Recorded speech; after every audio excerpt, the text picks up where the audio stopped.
The first sound was not the hum of the aircraft engine, but the sharp metallic chime that cut through the first-class cabin like a blade splitting the polished air in two. Madison Clark, the chief flight attendant, with eyes sharp as a razor, stood planted in front of Ethan Miles, as if he were someone who had wandered into a place he did not belong. "Sir, I need to see your ticket again," she said, her voice soft but dripping with suspicion. The problem was simple. Ethan had already shown his ticket. The gate scanner had already cleared him. He was literally lifting his Italian leather briefcase toward the overhead bin. Yet Madison remained there, her gaze slipping over his brown skin, carrying an unspoken question. "Are you sure you belong here?" Ethan paused, his fingers tightening ever so slightly around the strap of his bag. He felt the strange chill of the Modern's cabin, the way all 26 seats seemed to tilt their silent scrutiny toward him. But he simply smiled. No frown, no confusion, no anger. Ethan Miles was not easily shaken. He had sat before federal bar panels, before the most ruthless chief executives on Wall Street, before men who would burn entire markets just to seize control. A rude flight attendant meant nothing. What he did not know was that this very moment, that tiny flicker of doubt on her face, was the spark that would ignite an explosion, shaking the entire aviation industry. Ethan handed over the ticket again. Madison's eyes scanned the code for seat 1A, then rose to meet his in a long, suffocating second. A reluctant nod followed. "You may proceed." 4 simple words, yet they carved a quiet border between being allowed and not being trusted. Ethan stepped into the first-class cabin of Pacific Atlantic Flight 209 on a Boeing 787, sleek as polished steel. Warm gold lights glided over leather seats, passengers whispered softly. Champagne glasses clicked like delicate bells. No one knew who he was. No one knew the meeting he was flying to in New York was worth more than most people would earn in a lifetime. No one knew he was the chief counsel of Skybridge Capital Leasing, the very company that owned the plane they were sitting in. No one knew he carried documents in his pocket that could save an entire airline from collapse. To them, he was just a brown-skinned man in a premium black hoodie, something they could not tell, apart from cheap fabric. Ethan settled into seat 1A. First class was a world built out of expensive silence wine, ordered without checking the price, and people who breathed as if their importance was threaded into their lungs. Ethan closed his eyes briefly, letting his breath find its rhythm. But just as he reopened his tablet, loud, heavy footsteps thundered through the front of the cabin. A storm was arriving.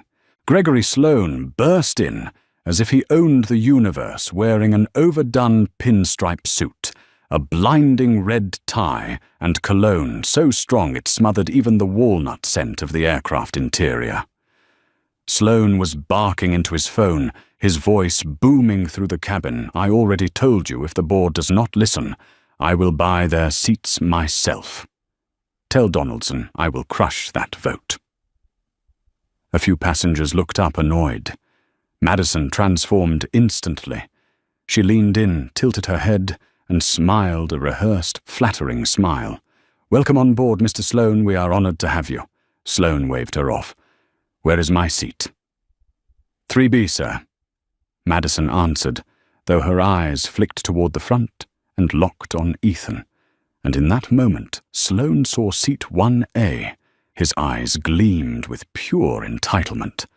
"I want that seat," he said, bluntly pointing at Ethan as if pointing at an object. Madison forced a polite smile. "So seat 1A is already occupied. I do not care. I am the most important person on this flight. I want seat 1A. From seat 1A, Ethan looked up. No words, no reaction. Just a calm gaze, sharp enough to be dangerous. Madison swallowed, then turned to Ethan, her hands twisting nervously, her voice small with a faint tremble. "Sir, our guest, Mr. Sloane, really needs this seat. Could you possibly move to 3? B. Ethan offered one simple word. No. The word was soft as breath, but it froze the cabin. Madison stood stunned, while Gregory Sloane's face flushed red. "Did you tell him who I am?" Sloane roared. "I pay for these seats."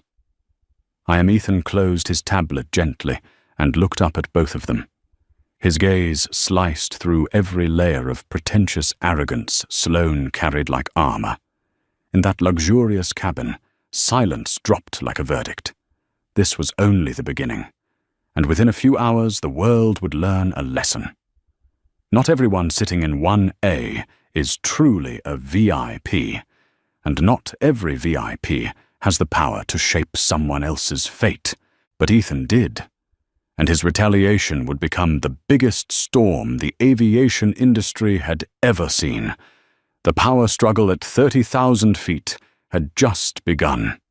Ethan Miles leaned back into seat 1A, his breathing steady while his heart beat slow and deep, like a drum announcing the storm preparing to rise. Outside the oval window, the Los Angeles runway glittered under the afternoon sun. But inside the first-class cabin, everything had shifted. The tension was no longer vague. It clung to the air, crawling up the spine of every passenger, like a predator moving low to the ground. But Ethan, the man many in the cabin saw as someone who did not quite match the prestige of first class, simply tilted his head and let his eyes drift back to the tablet screen, still glowing with confidential documents from the Pacific Atlantic Airlines restructuring deal. A deal worth hundreds of millions of dollars was just one signature away, and today's flight was the single thread carrying him to New York in time. Ethan was not just a lawyer on the team.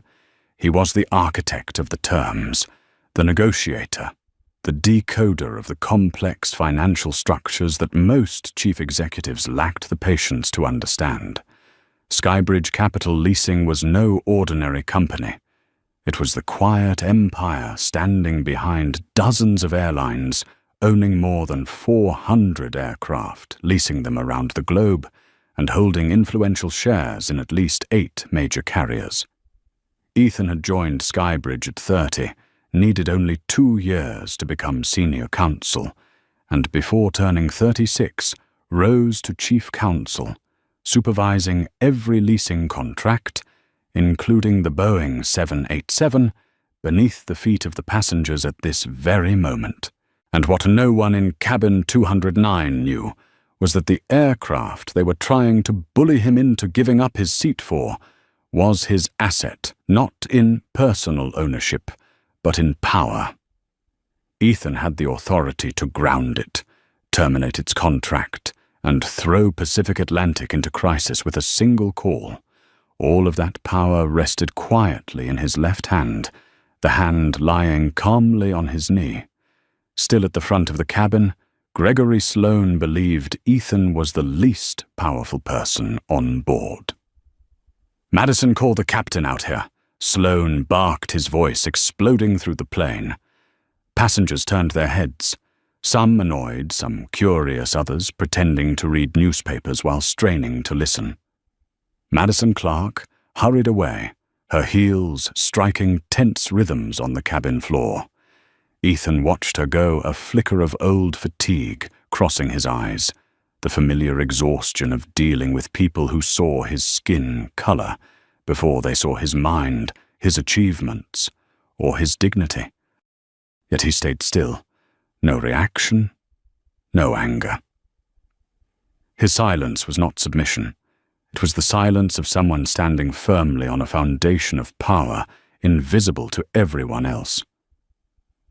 Ethan recalled yesterday's meeting, the one where Skybridge's CEO said plainly, "If Pacific Atlantic fails to meet the terms for priority passengers, we will end their leasing agreement immediately. Ethan, you are the only one I trust to oversee things on the ground. Stay sharp, No one in that boardroom imagined that less than 24 hours later, they would witness Ethan turn a commercial aircraft into a perfect demonstration of that warning. The cockpit door clicked open. Captain Ryan Porter stepped out, his face tight with irritation, as if he had been dragged away from something more important than resolving a so-called disruptive passenger. But the truth was simple. The disruptive one was not Ethan.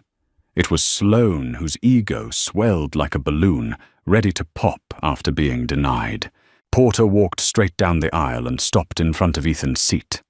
Sloane stood beside him, arms crossed, a crude, victorious smirk stretching across his face. Madison stood behind them, her eyes avoiding Ethan's. Ethan looked at the captain, his voice calm. "Captain Porter, can you clarify the issue?" Porter exhaled. "Sir, we need you to move to seat 3B to accommodate a priority passenger." "A priority passenger," Ethan repeated, tilting his head slightly. "This gentleman, Mr. Sloane Porter," said, sounding reluctantly respectful. "He is a VIP for the airline." Gregory Sloane's lips curled upward. Finally, someone who gets it. Ethan held Porter's gaze for a few seconds. Then he set the tablet down and unbuckled his seatbelt. He rose to his feet. There was no threat, no anger, but every movement was sharp, like a silent declaration of authority. The entire first-class cabin held its breath. Then Ethan spoke softly, but each word struck the floor like solid metal. "Captain Porter, before I make any decision, I need to ask something." Porter blinked. "Go ahead." "Are you making a request or issuing an order?" The question froze Porter. Sloane glanced around, confused. Madison swallowed. Ethan continued, his voice low and precise. "I want to confirm. You are ordering me to vacate seat 1A, a seat, properly assigned and fully paid for, simply to satisfy another passenger's personal preference." Porter inhaled deeply. "Yes, that is an order. One sentence. One mistake. One ending to his career he had not yet realized." Ethan nodded slowly, his expression turning cold as steel. He was not angry. He was disappointed. And disappointment from a man holding real power was always more dangerous than the anger of 100 others combined. "Very well," Ethan said quietly. "Then from this moment forward, you will be responsible for everything that happens next." He slipped a hand into the pocket of his hoodie and pulled out his phone. Sloane burst into laughter. "What are you doing? Calling your lawyer?" Ethan looked at him with a gaze so sharp, Sloane instinctively stepped back, without knowing why. "No," Ethan replied. "I'm calling the owner of this aircraft." In that instant, the air in the cabin froze. Sloane, Madison, Porter, every molecule of sound seemed to collapse.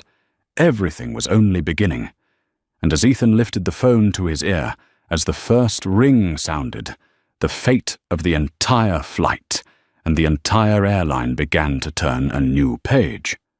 A page where those who believed they held power would crumble before they understood what they had awakened.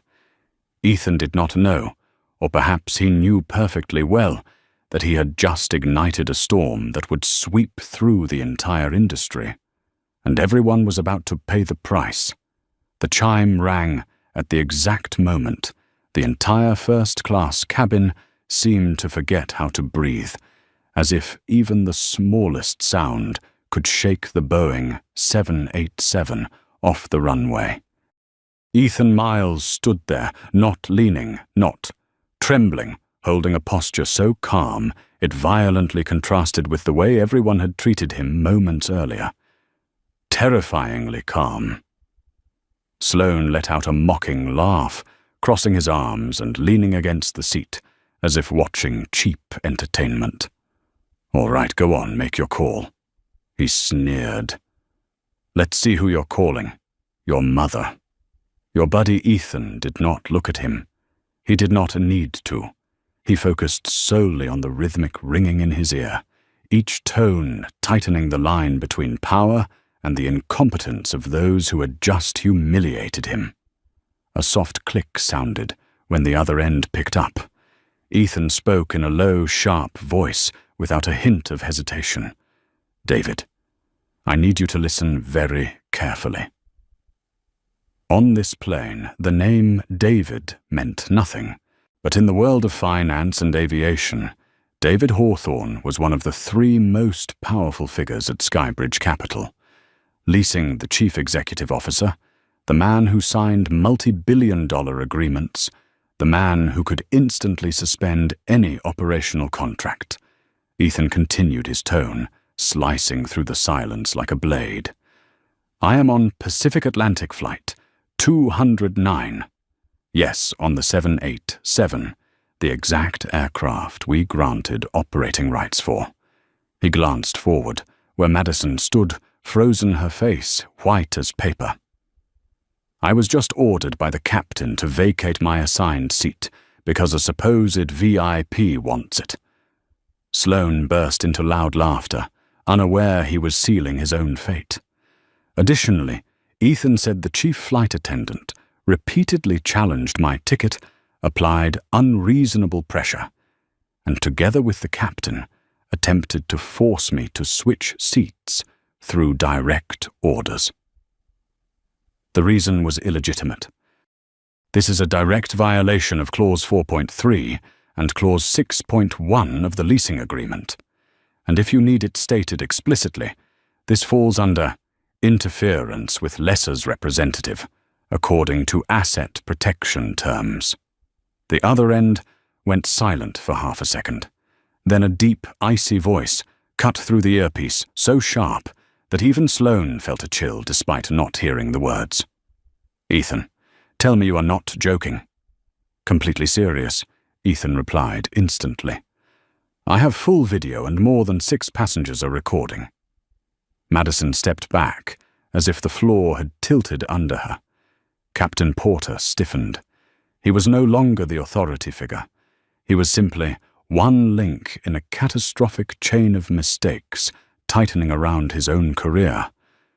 "Are you safe?" David asked. Ethan said, "I am still in seat 1A, but the captain is threatening to have me forcibly removed." Another silence, but this one was not shock.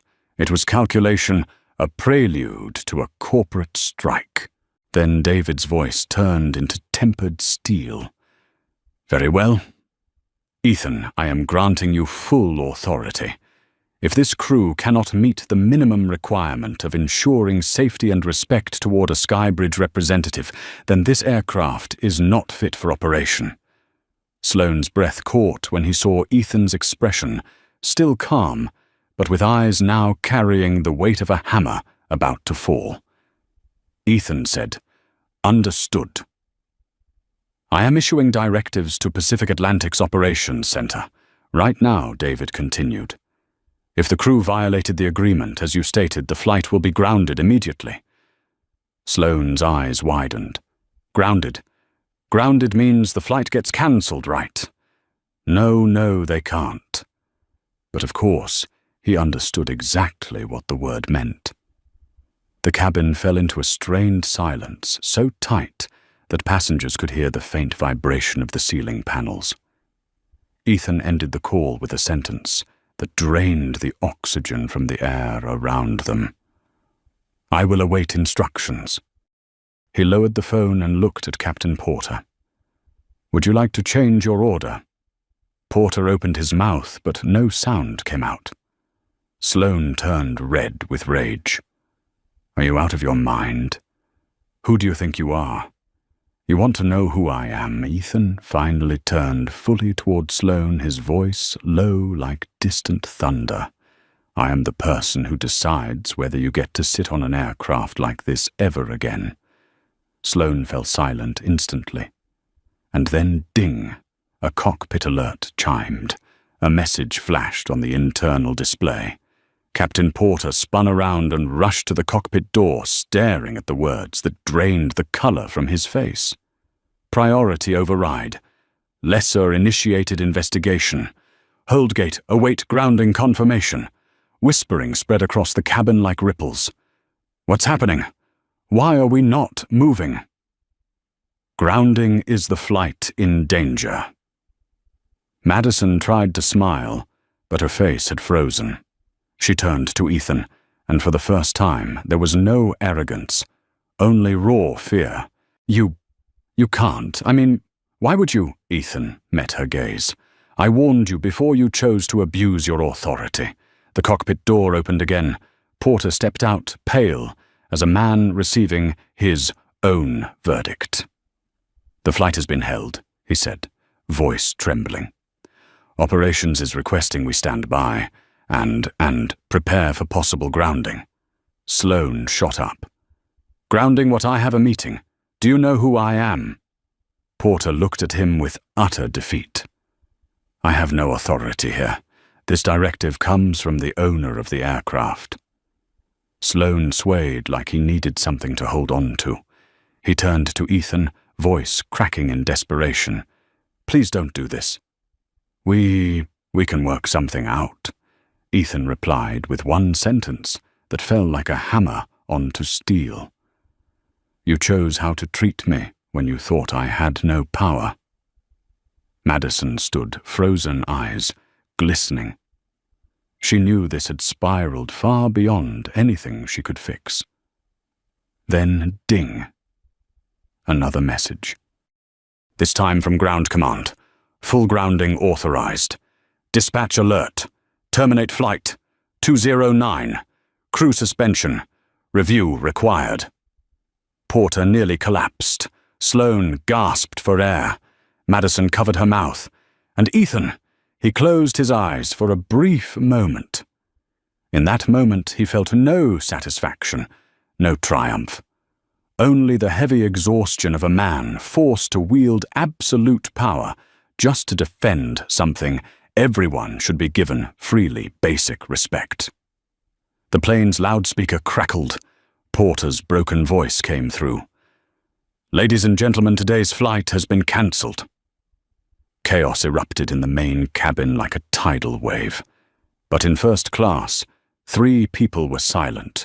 The one who did wrong, the one who enabled it, and the one who thought he was above everyone else. And Ethan, he simply slipped his tablet back into his bag, lifted his chin and prepared to leave seat 1A. A seat no one could ever take from him. Not in a storm. Not in a battle of power in the sky. The fight had begun, and the price had only just been named. The announcement of the cancelled flight echoed through the cabin, and first class seemed to tilt as though the entire Boeing 787 had leaned under the weight of sudden chaos. But the chaos did not come from engines or weather. It came from 3 people who had unknowingly triggered the biggest earthquake of their lives. At the front row, Ethan Miles rose from seat 1A, not in anger, not in haste, but with the cold composure of a man who had endured so much injustice that rage no longer erupted as shouting, but as decisions powerful enough to force the world to stop and listen. Around him, time detonated. Sloane jumped up like a wounded animal, his face flushed, his voice cracking with shock and fury. No! No, this cannot happen. You do not understand. I have the most important meeting of my life. I cannot miss this. But his voice broke apart when he saw Captain Porter collapsing internally, like someone who had just lost the very ground beneath his feet. Porter still held the intercom mic, his hand trembling uncontrollably. He knew exactly what this meant. Grounding was not just a cancellation.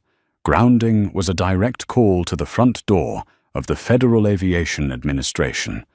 Grounding meant the airline was under investigation. Grounding meant the pilot would face hearings, suspensions, scrutiny, and emergency reviews before being allowed back into the sky, if they were ever allowed back at all. And Porter understood one brutal truth he had just destroyed. his own 30-year career, with one foolish decision made to satisfy an entitled man who screamed the loudest. No, no, this cannot be. Porter whispered, gripping the seat back, as if it were the only thing keeping him standing. Madison Clark stood frozen, her face drained of color, as though she were watching her own future plummet from a great height without a parachute. Her eyes brimmed with terror, tiny tremors running down her arms. Every ounce of fake authority she had projected minutes earlier, the smug smile, the condescending tone, the dismissive brow had evaporated like mist. In Madison's eyes now, there were only two things, regret and fear. Not the fear of losing a job, but the fear of watching her entire career burn to ashes because of her pride. Ethan stepped out of seat 1A, each movement smooth and precise, as if he were walking out of a conference room, not a battlefield at 30,000 feet. The cabin fell silent when he stood tall, because to them he was no longer the man in the hoodie. He was the epicenter of the storm, and the floor was cracking beneath those who had stood against him. Ethan looked at Porter first. No anger, no hatred, just a disappointment so dense it seemed to suffocate the air. "Captain Porter Ethan said you used your authority to protect the wrong person." Porter opened his mouth, but no sound came out. Ethan continued, his voice soft enough to be terrifying. "You accused me of being disruptive. But the only disruption here came from you. Madison could no longer bear it." "I did not know who you were," she stammered. "I was only following procedure." Ethan turned to her, his gaze no longer sharp, but profoundly heavy like a moral verdict. "You know that was not procedure," he said. "You stopped me at the door.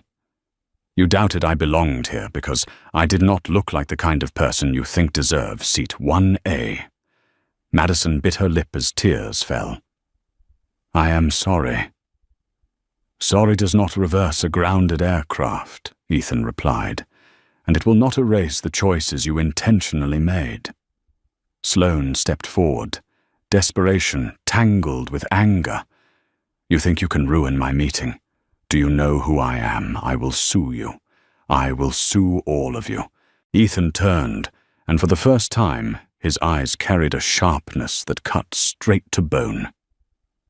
"Mr. Sloane Ethan said you need to understand this. If you had not treated me as inferior, none of this would have happened."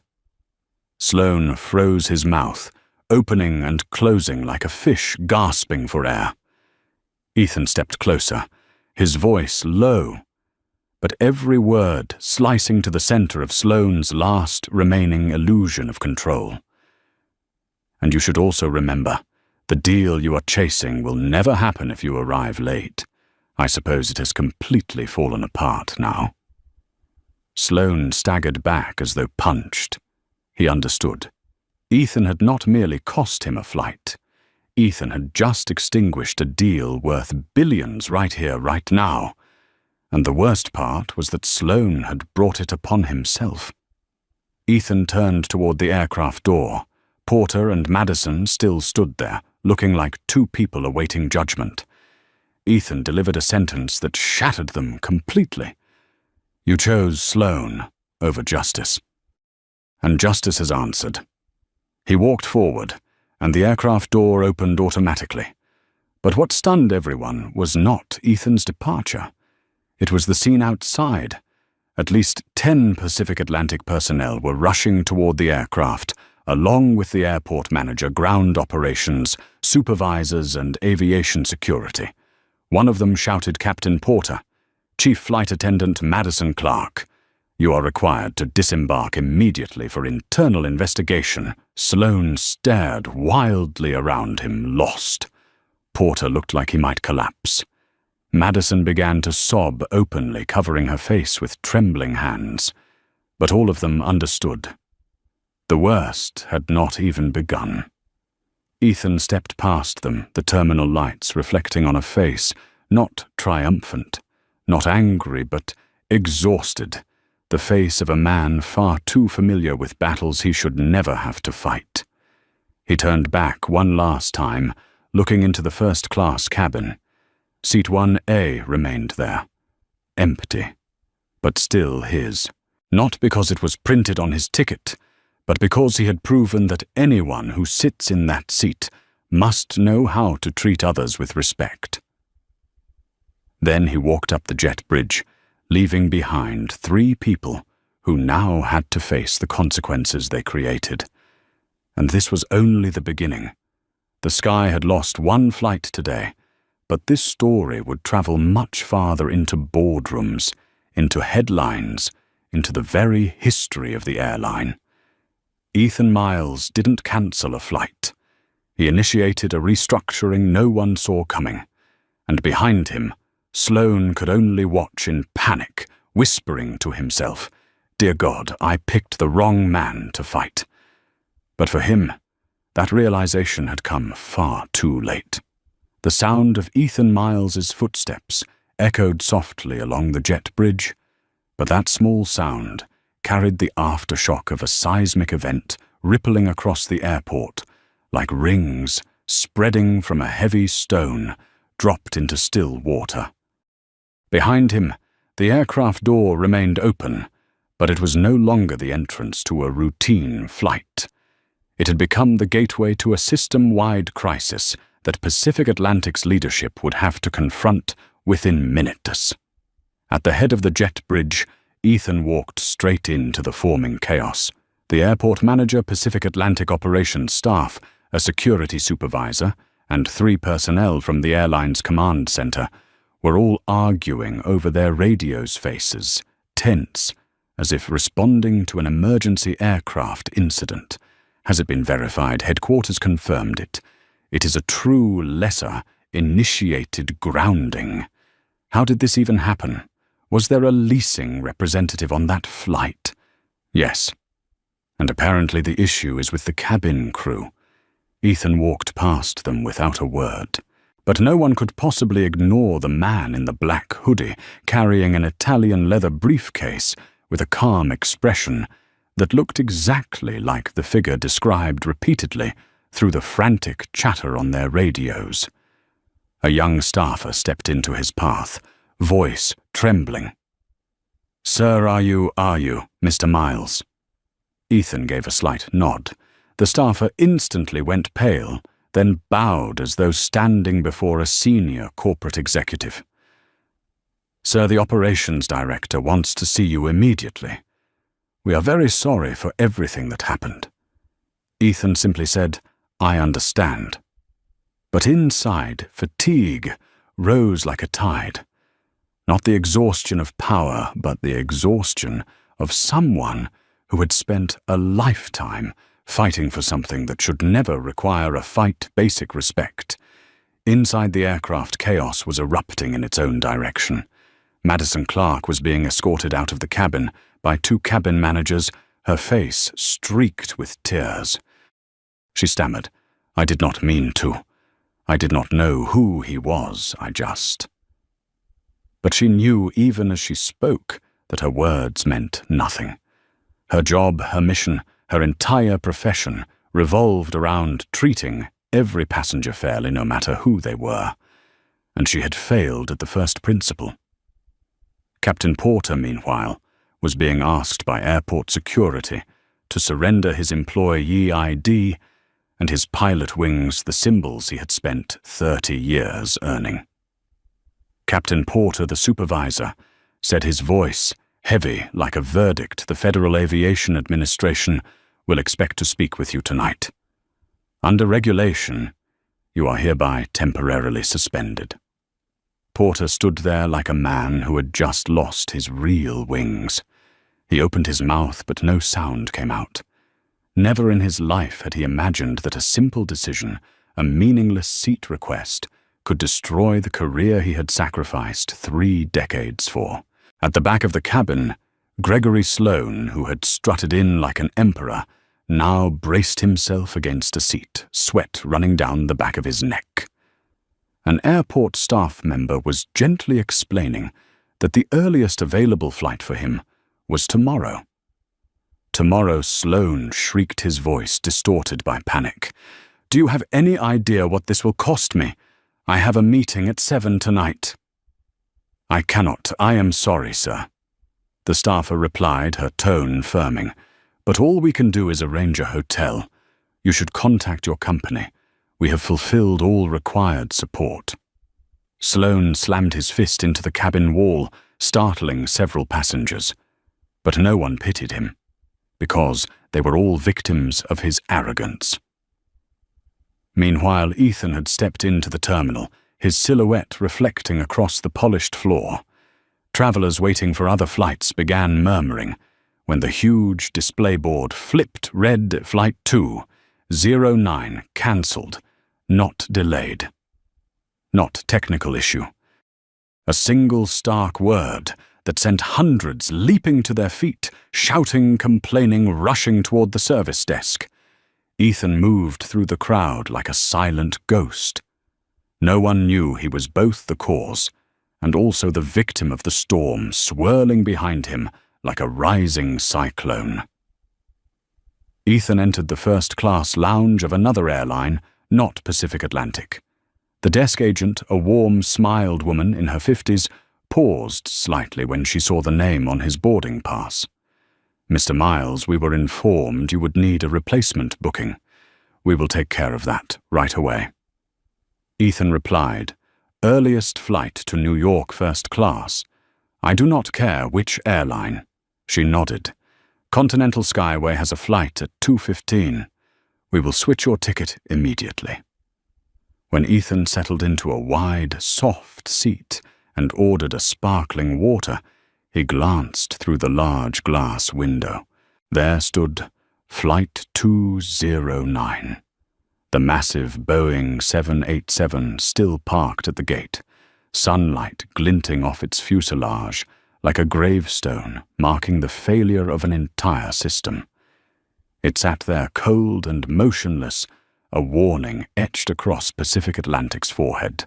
When a company treats people wrongly, those people can make the company pay instantly.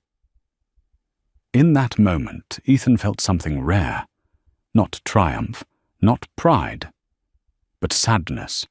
He never wanted to harm an airline. He understood this industry's fragility better than anyone. He spent his life saving airlines on the brink. But today, he had been forced to pull the emergency brake to defend the basic dignity every human deserves. And that choice weighed on him like lead. But he could not afford to stay heavy for long. His phone lit up. It was Skybridge's CEO. Ethan David's voice came through. "I just spoke with Pacific Atlantic's leadership. They are in an emergency meeting. When you reach New York, we need to reassess the entire contract." Ethan closed his eyes. "I will arrive on time," he said. "Thank you," David replied. "You did what needed to be done. Sometimes, someone has to be willing to close a door so others will finally learn how to open it properly." Ethan set his phone down and looked out the window again. The 787 remained there, a silent battlefield, a monument to a lesson that came at a terrible cost. And in that moment, Ethan understood something clearly. He had not won. He was only stepping into the hardest part, because in New York, he would face not just an airline shaken by fear, but an entire board of executives who would have to decide whether they would change or fall apart. And Ethan Miles, though tired and weary, would stand at the very center of that storm. Because he was not fighting for seat 1A.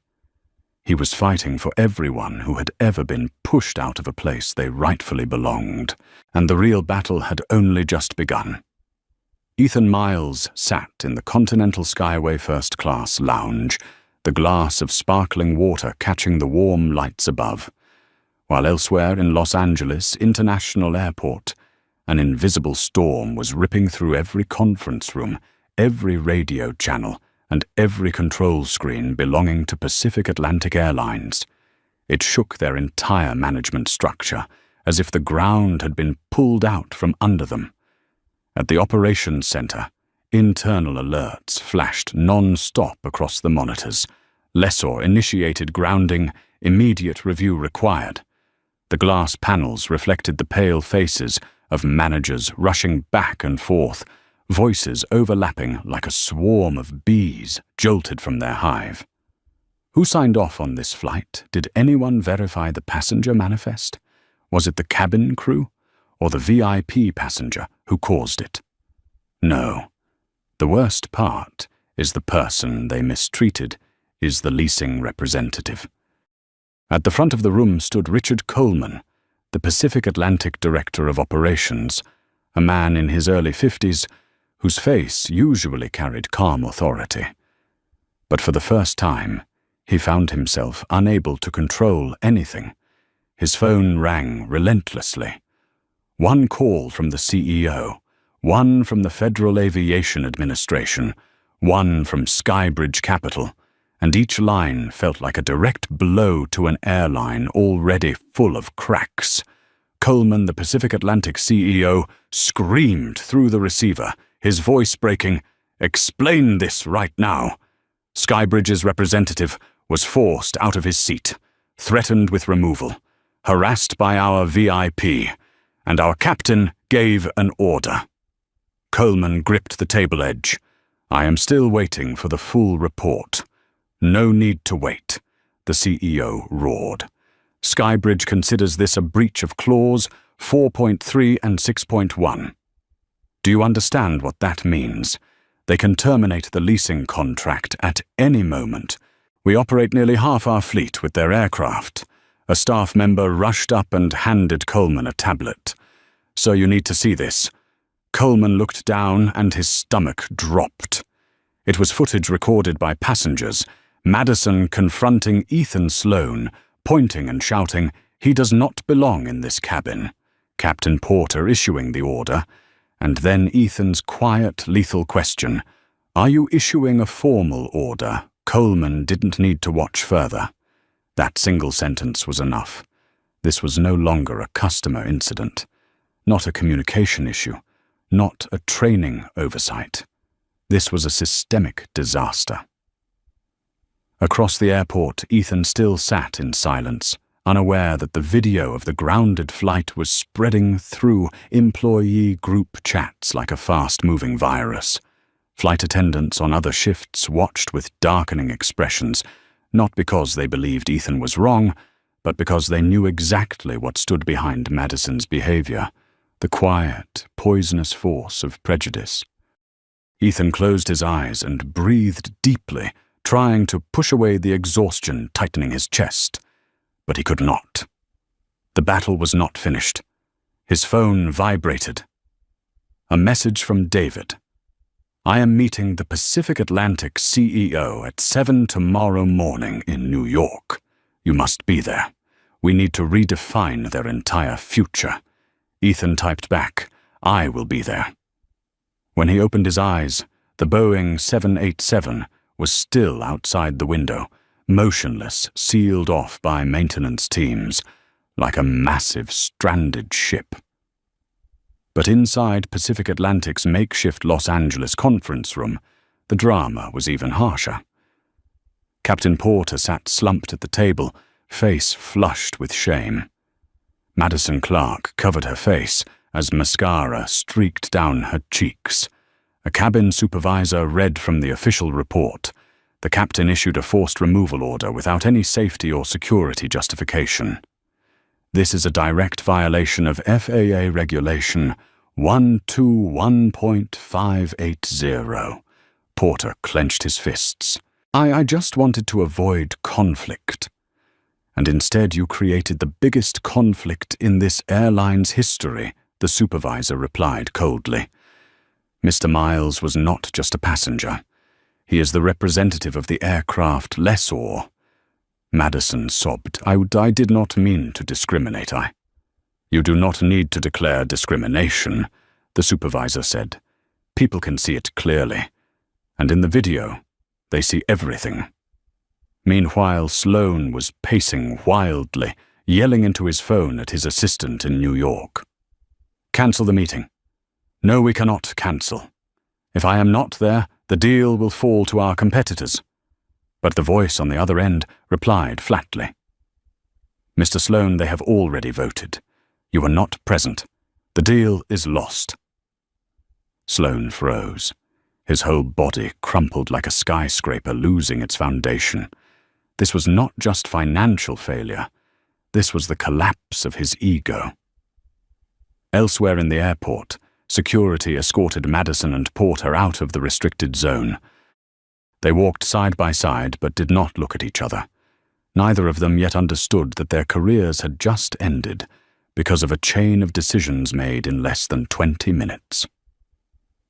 As for Ethan, he stood up quietly when Continental Skyway announced boarding. He approached the gate and handed over his boarding pass.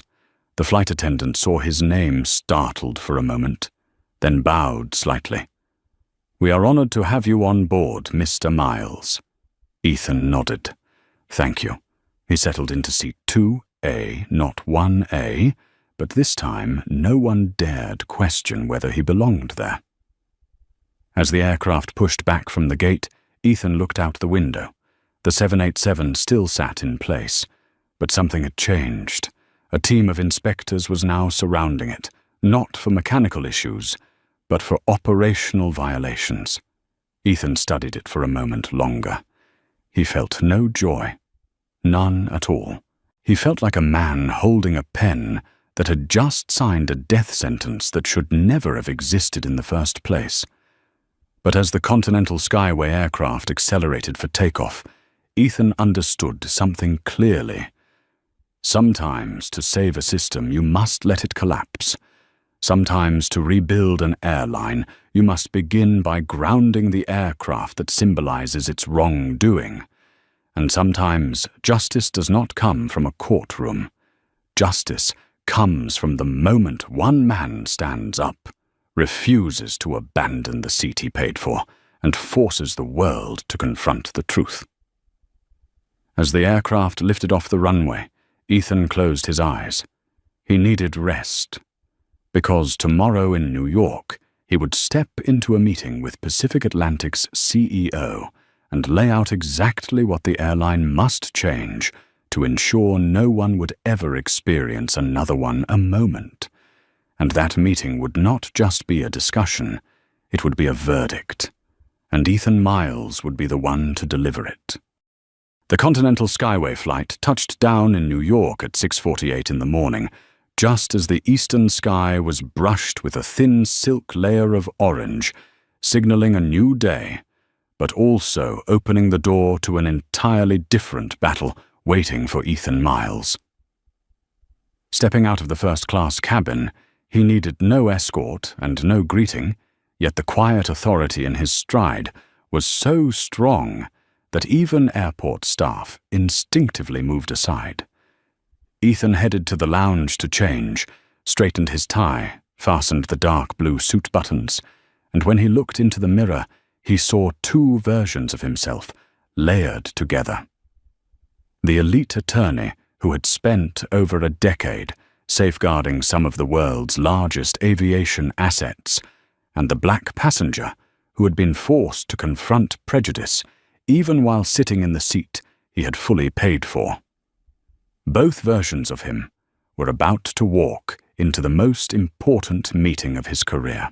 At exactly 7:35, Ethan entered the conference room on the 42nd floor of Skybridge's New York headquarters.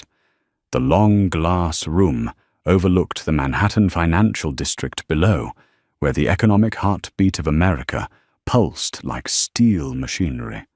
At the head of the table sat David Hawthorne, Skybridge's CEO, his usually calm face hardened by a suppressed fury. Beside him were two vice presidents, several senior attorneys, and Skybridge's chief financial officer.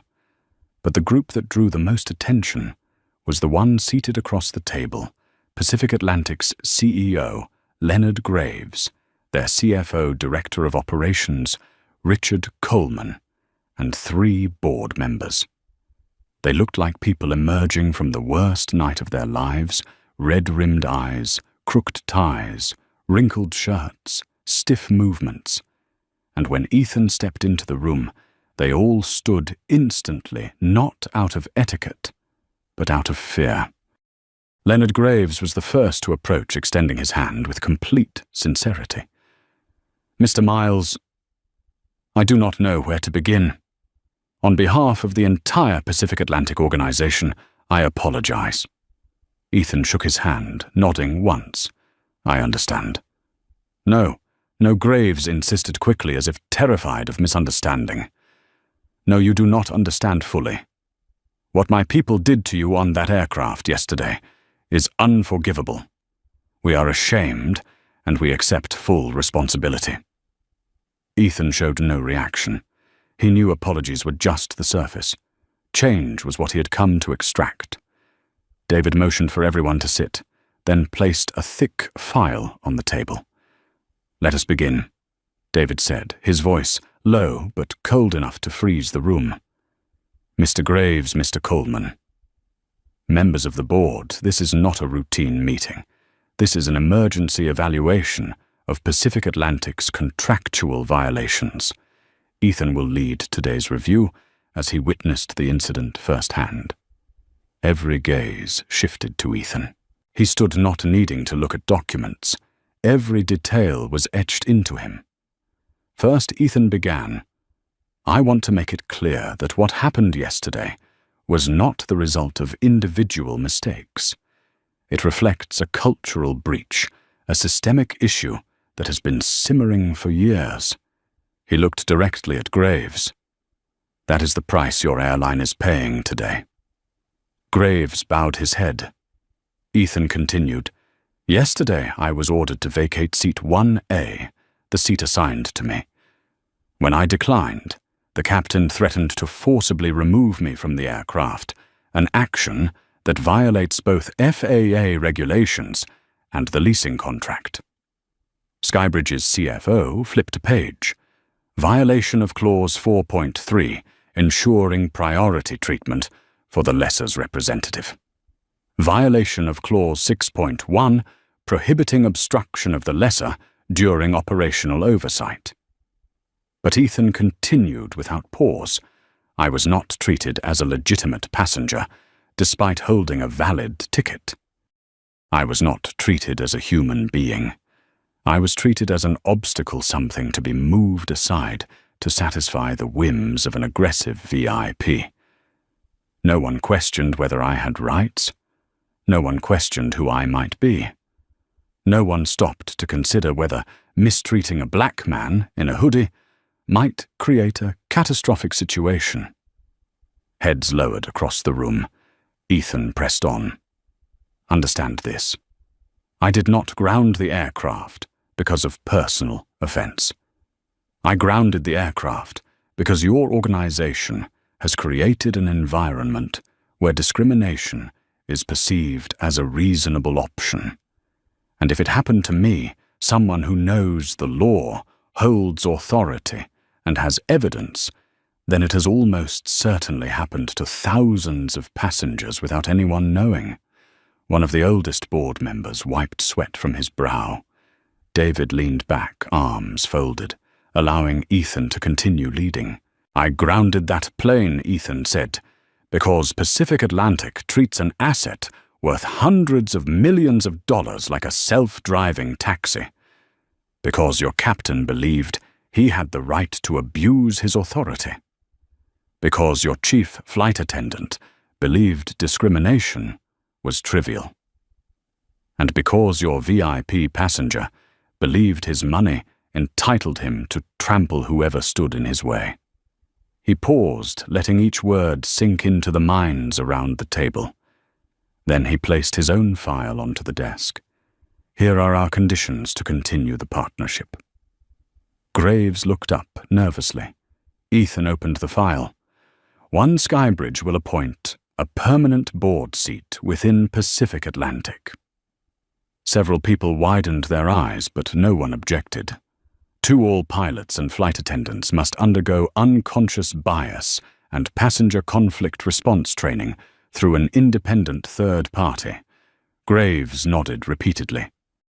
3 all reports of VIP passenger misconduct must be escalated to the Ethics Committee, not handled internally. Pacific Atlantic's CFO scribbled furiously. 4, any forced removal action in the cabin must be documented and reported to Skybridge within 72 hours. Another executive sighed. That is reasonable.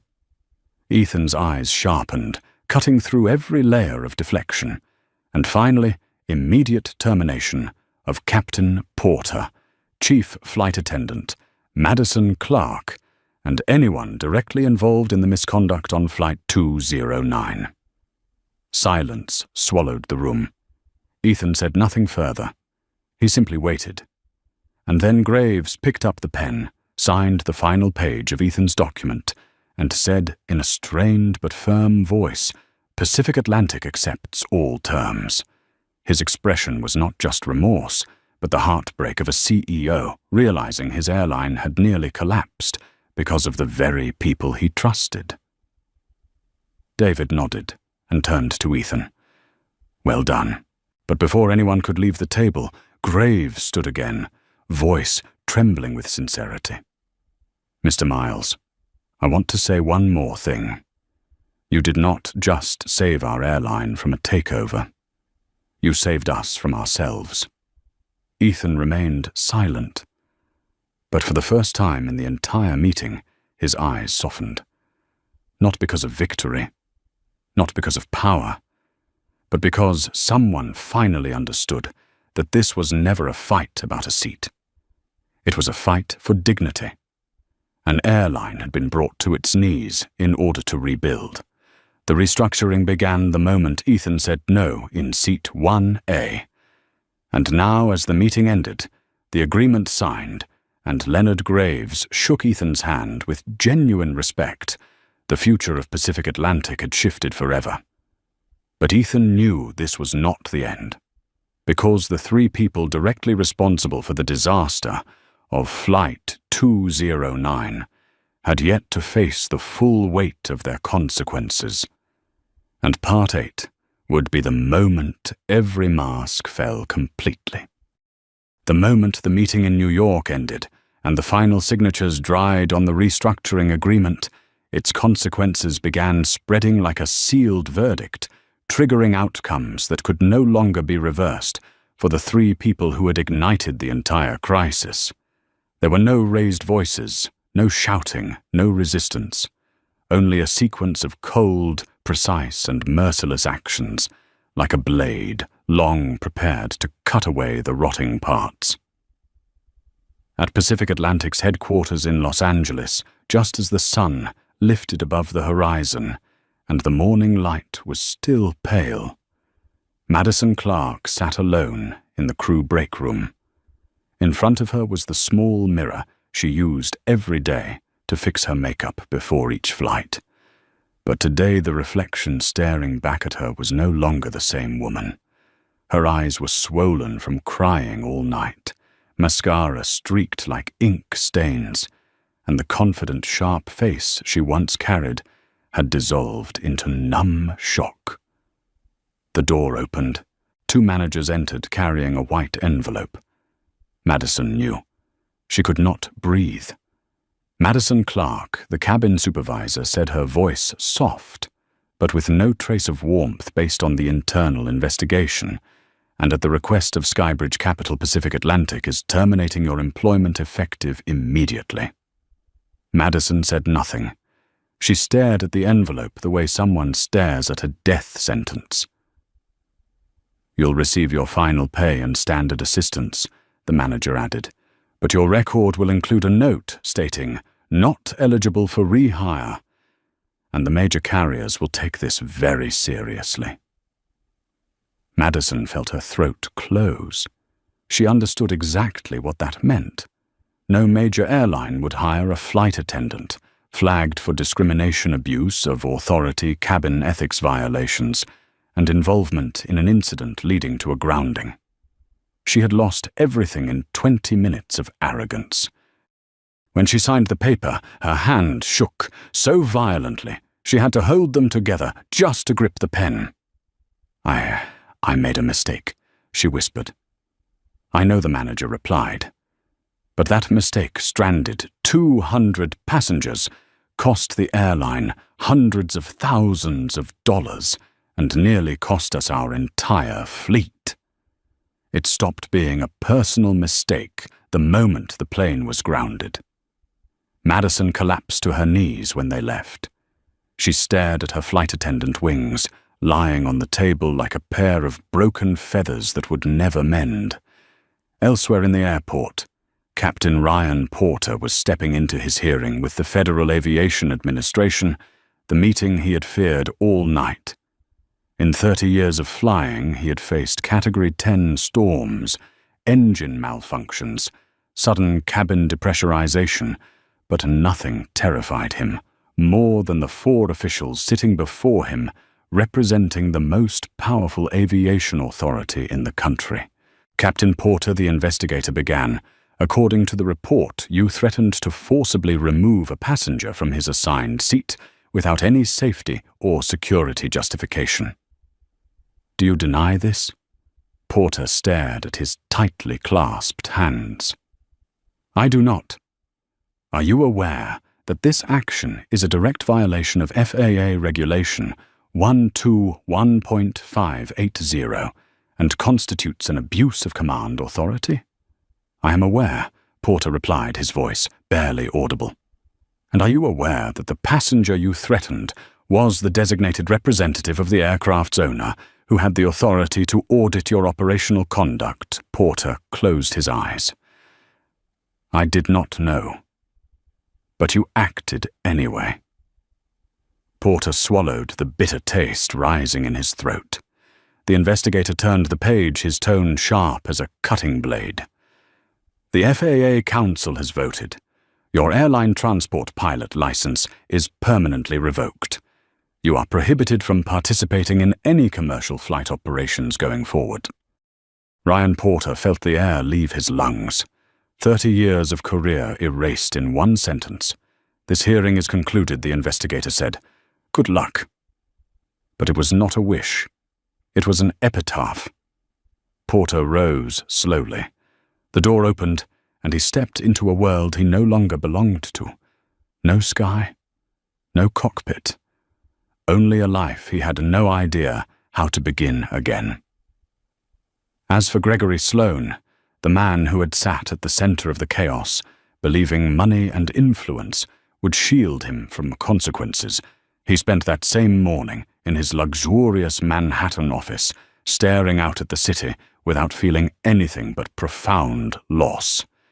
His phone rang non-stop, and each call was another blow. Mr. Sloane, our partners are pulling out. The board rejected the vote. You missed the meeting.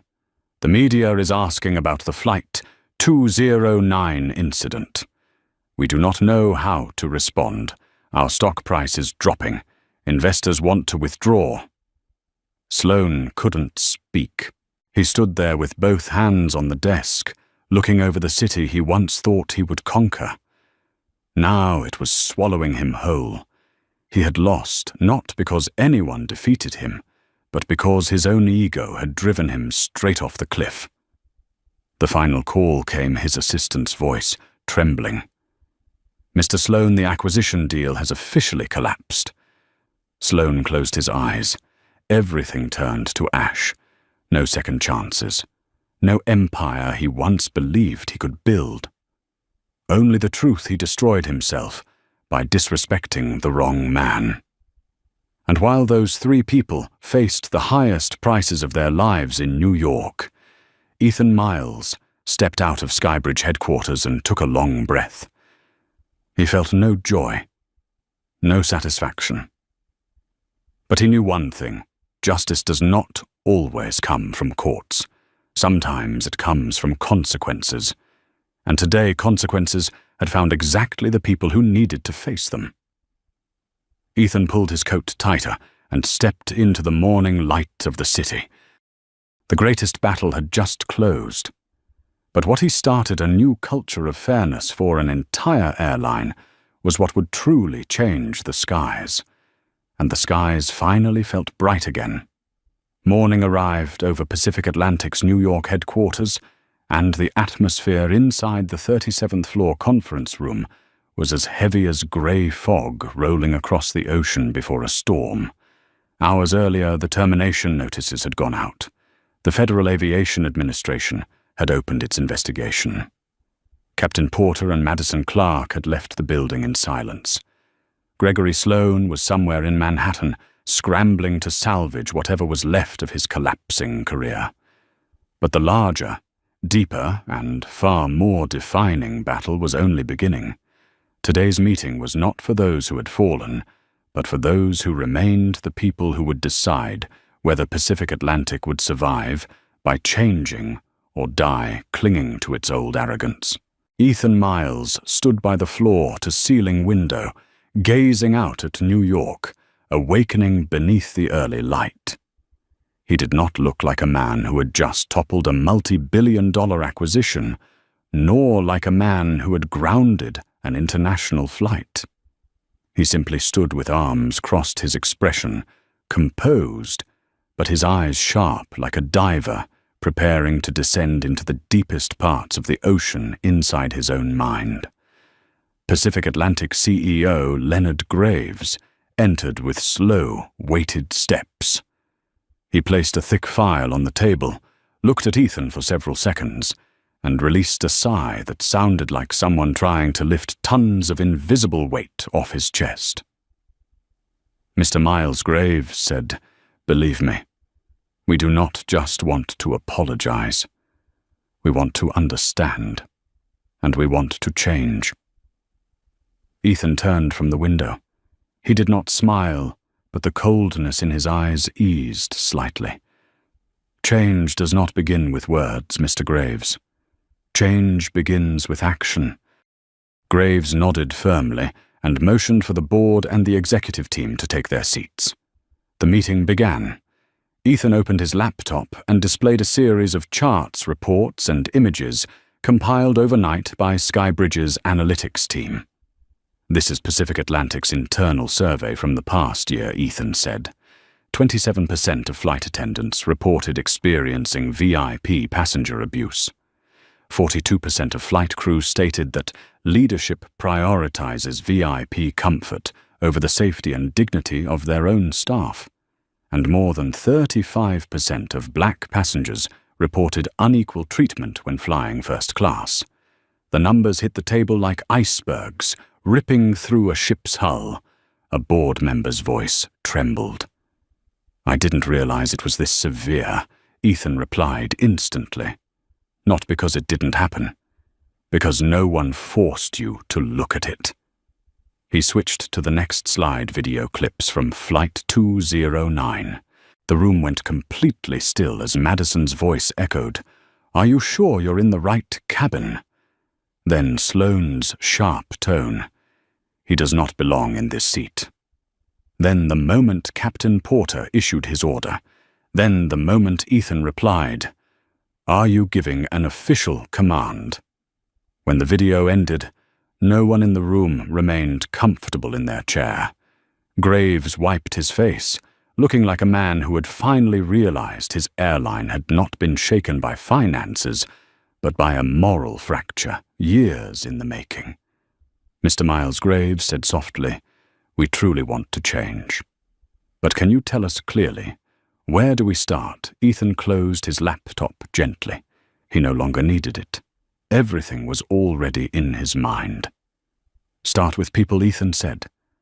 "Start with teaching your entire system that authority is not a license to step on others.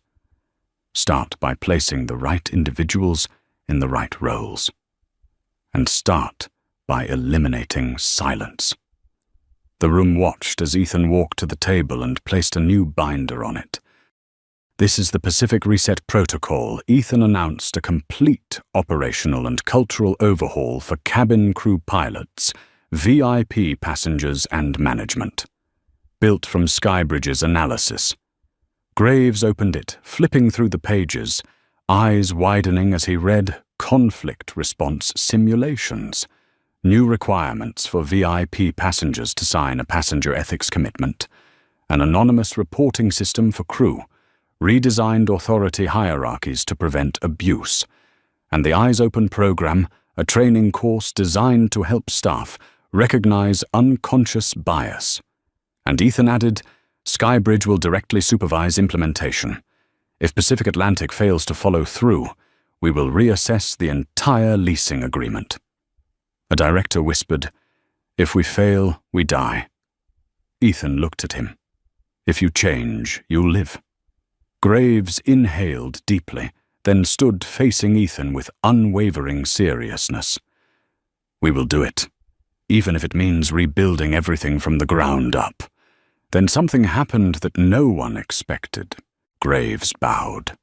Not the bow of a CEO bowing to an opponent, the bow of a man who finally understood that the one standing in front of him had not just saved his company from collapse, but saved it from the rot they had refused to confront. Ethan nodded slowly.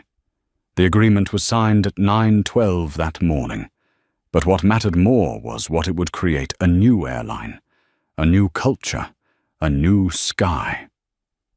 As Ethan stepped out of the building, the sunlight glinted off the tower's glass. The early New York breeze brushed across his suit, and for the first time in 2 days of turmoil, Ethan felt something unfamiliar: peace. Not because he had won, but because the truth had finally won. Yet the journey was not over. One last flight, one first-class cabin, and one seat 1A still waited for Ethan to return. A flight that this time would be different, because Pacific Atlantic had awakened, and Ethan Miles had taught them how to fly again. 1 week after the earthquake known as Flight 209, Ethan Miles returned to New York Airport for his next business trip. This time he was not in a hurry, and he carried none of the heaviness of the man who once had to bring a flight to a halt just to protect his own rights. Instead, he walked with the calm assurance of someone who knew that what he had done was not only right, but necessary to correct a system that had been crooked for far too long. The first-class check-in area of Pacific Atlantic looked unmistakably different today. There were no suspicious glances, no half-smiles from employees trying to guess whether he belonged in first class. Instead, a new staff member, brown hair tied neatly warm eyes, lifted her gaze and offered a genuine smile as Ethan approached. "Good morning, Mr. Miles," she said, her tone gentle but sincere. "We are honored to serve you today." Ethan nodded. "Thank you." She took his passport, checked his ticket, then bowed slightly. "Your seat is 1A. If you need any assistance at all, please just let us know." There was not a single trace of doubt in her eyes, only professionalism, respect, and perhaps the awareness born from the cultural shock the airline had recently endured. Ethan passed security, entered the lounge, and later made his way to the gate. As he approached the jet bridge, his heart beat once with a strange weight. Not anxiety, but memory. The memory of the day that aircraft had been grounded still lived inside him like warm ash. But today everything was different. When Ethan stepped onto the jet bridge, a flight attendant appeared at the cabin door, poised, friendly, and polished to a level that felt entirely genuine, not rehearsed. "Good morning, Mr. Miles," the woman said, her hands lightly clasped at her waist in perfect service posture. "My name is Laura Bennett. I am your chief flight attendant today. We are honored to welcome you back." In that moment, Ethan saw the proof he had waited 2 weeks to witness the change was no longer on paper. It was real. It was happening. Laura guided him to seat 1A, the seat that had once been the center of the longest battle of his life. The warm cabin lights reflected on the leather surface, making it look almost renewed, not by material but by meaning. Laura bowed slightly. "Would you prefer water, sparkling water, or ginger tea before takeoff?" "Sparkling water," Ethan replied. "And thank you for the warm welcome." Laura smiled. "We have been trained thoroughly, sir, and recent events helped us understand why that matters." As she walked away, Ethan leaned back, letting his fingers glide across the armrest. It felt like touching the final chapter of a painful book, one that had finally found its rightful ending. 10 minutes later, just before the aircraft door closed, a middle-aged pilot stepped out of the cockpit.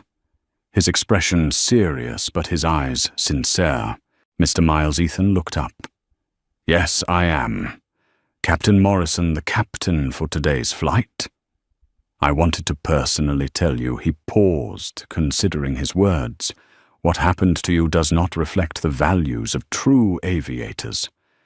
And I want you to know any cabin you are in is an honor for us." Ethan held his gaze for a few seconds before nodding. "Thank you. I believe that." "We are changing," Captain Morrison said. "Not because we were forced to, but because we need to do better." As he returned to the cockpit, Ethan felt the truth in those words. Not an apology to dodge blame. A declaration from someone who understood that professional honor is built through actions, not badges. The aircraft began taxiing toward the runway, and as the engines hummed in preparation for takeoff, Ethan looked out the window. On the ground, baggage carts, technicians, and ground crew worked in their familiar rhythm. But today, everything seemed a little different, as if the airline itself had a new spirit. When the plane lifted off the runway, Ethan felt his whole body grow lighter, not because of the lift of steel wings, but because the weight he had carried for days had finally been set down. He opened his tablet, but for the first time in years, he did not begin reading. He looked at the sky instead. The white clouds drifted by like floating memories, and the sunlight spilling into first class made the space glow. This was not just a flight. It was a symbol of a new chapter, not only for him, but for Pacific Atlantic. Ethan leaned back and relaxed. He had fought. He had endured. He had forced the world to look at its own flaws, and in doing so, he had helped an entire organization learn how to fly again. When Laura returned with his drink, she smiled. "Wishing you a peaceful flight, sir." Ethan looked at the sparkling water, then answered, "I believe I finally will." The aircraft surged into the deep blue sky. Ethan Miles closed his eyes, not to rest, but to savor a moment he would remember for the rest of his life, the moment a man who only wanted to sit in the seat he paid for ended up teaching an entire airline how to fly the right way. The sky had changed, and so had Ethan. From the perspective of an expert in organizational culture and systems leadership, Ethan Miles's story is far more than an incident on a single flight. It is a mirror reflecting a deeper truth when an organization quietly allows small acts of arrogance, bias, or abuse of authority to exist. It is planting the seeds of a larger crisis that it will eventually be unable to control. Flight 209 became a turning point, not because Ethan was powerful, but because he dared to draw a boundary at the exact moment it mattered. He reminded the world of something many systems forget.